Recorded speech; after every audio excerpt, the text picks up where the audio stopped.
अच्छा, इसके बाद अब एग्जाम्पल नंबर 1 है आपके पास, ये फंक्शन आपको दिया है और आपने चेक करना है ये फंक्शन इंक्रीजिंग है या ये फंक्शन डिक्रीजिंग है।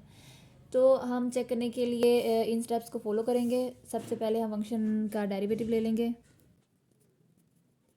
फिर इस डेरिवेटिव को इक्वल टू 0 रख देंगे। अब ये इसके क्रिटिकल पॉइंट्स निकल आए हैं, ठीक है। अब 2 पॉइंट्स निकल आए हैं। अब इन क्रिटिकल पॉइंट्स से हमने इंटरवल्स बनाने हैं। अब इंटरवल्स हम कैसे बनाएंगे, सॉरी यहाँ पर आएगा +-2। तो इंटरवल्स आपके पास देखें, एक आपके पास वैल्यू है -2 और एक है +2, ठीक है।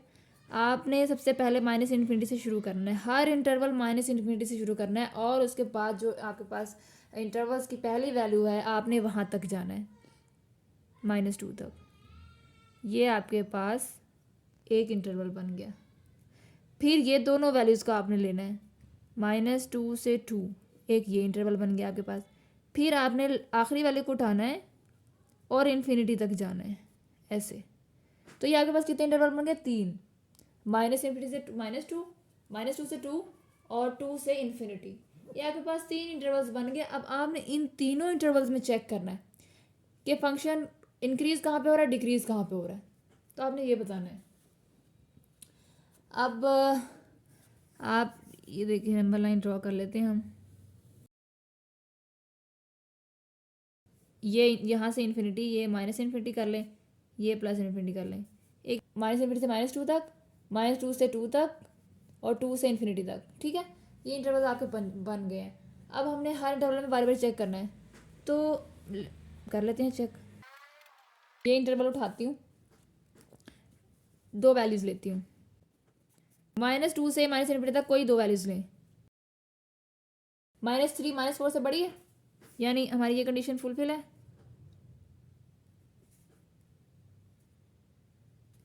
ठीक है। अच्छा, अब यहाँ पर एक चीज़ ये आ सकती है आपके जहन में कि हमने x1 बड़ा लिया है और x2 छोटा, जबकि यहाँ पे हमने कहा था x1 छोटा है और ये बड़ा। देखें, इससे फ़र्क नहीं पड़ता कि आपने x1 बड़ा लिया है या छोटा लिया है, लेकिन ये था, ये चीज़ माइंड में रखनी है कि दोनों पॉइंट में से एक बड़ा होना चाहिए, एक छोटा होना चाहिए। अगर यहाँ पर आपने x1 ग्रेटर कर दिया है तो यहाँ पर फंक्शन की कंडीशन भी चेंज हो जाएगी। f(x1) ग्रेटर देन होगा f(x2) से, तो इंक्रीजिंग होगा, अदरवाइज जो है वो डिक्रीजिंग होगा। सही है, तो इसमें कन्फ्यूज़ नहीं होना। अब आपके पास -2 है तो आपने इनको फंक्शन में पुट करना है। ये जो फंक्शन है आपके पास f(-x1) है ना, तो f(-3) इसमें पुट करें, क्या आता है,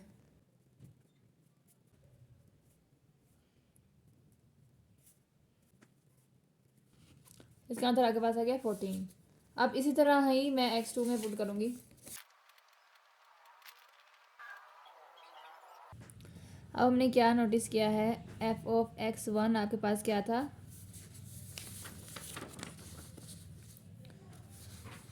14, और f(x2) आपके पास क्या आया, -11।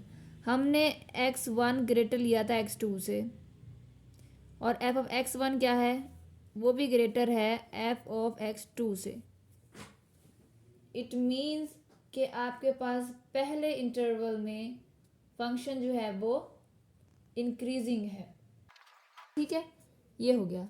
अब हमारे पास कौन कौन से इंटरवल्स हो गए, ये इंटरवल हमने चेक कर लिया। अब ये वाला है -2 से 2 के दरमियान, तो -2 से 2 के दरमियान चेक करते हैं। अब आप देखें, x1 लेस देन था x2 से, ठीक है।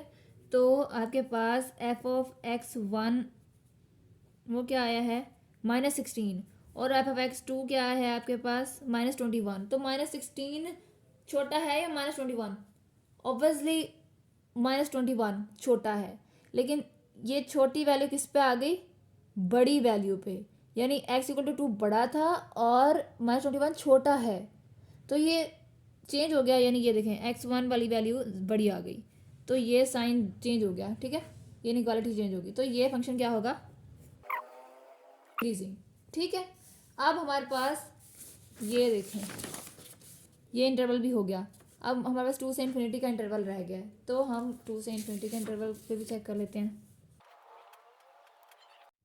तो ये हमने 2 इन्फिनिटी पे भी चेक कर लिया है। x1 जो है 3 लेके x2 4 लिया, x1 लेस देन है x2 से, तो हमारे पास फंक्शन भी लेस देन हो गया।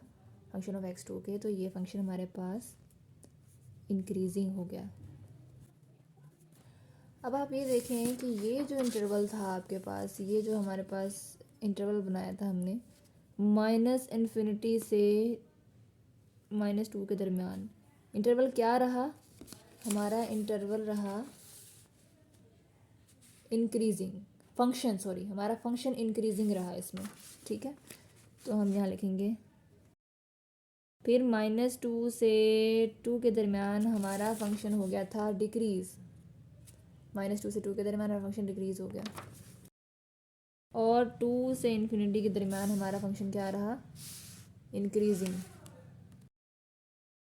तो अब आप जस्ट ये पूरा क्वेश्चन आपका हो गया कंप्लीट।